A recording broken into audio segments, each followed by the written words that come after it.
Why do aromatase inhibitors cause us so much joint pain?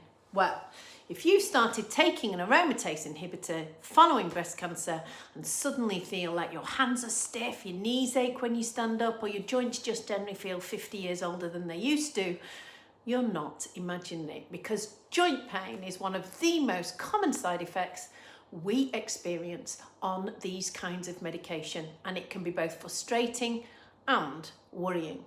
Understanding why this happens can actually support us far, far better. So, welcome. My name is Claire Hurst. I'm a menopause clinician and also a breast cancer survivor myself. I have been working for the last 10 years supporting my body through breast cancer and the menopause, and now as a clinician in my clinic in Yorkshire. So I understand both professionally and personally how complex life feels after our breast cancer treatment, and actually how overwhelming it can be after active treatment with all these symptoms we just weren't expecting. So in this video, I want to explain to you what aromatase inhibitors actually are, why they cause us joint pain, and some evidence-based ways we can support joint health whilst we are on them, because we're on them for a long time, ladies. It's important that we feel we have some tools to support our body. So, what is an aromatase inhibitor?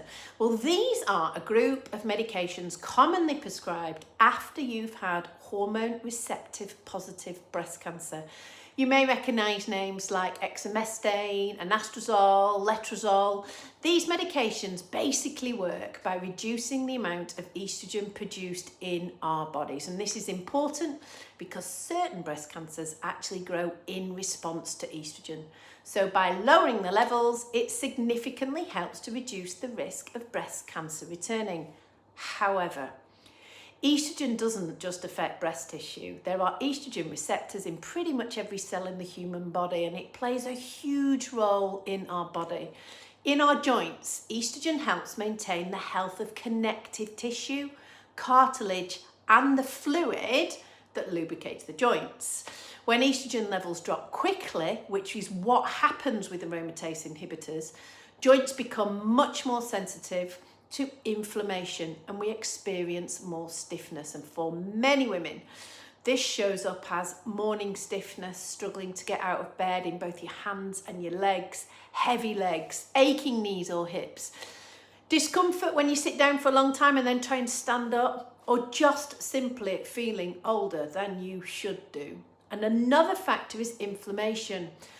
Cancer treatment, hormonal changes, and the stress on the body all influence our inflammatory pathways. And when inflammation is higher, joints become much more sensitive. So movement patterns can also change during treatment. We're not doing what we did before we had breast cancer. And because of that, during chemotherapy and our recovery, we often lose quite a bit of muscle mass too.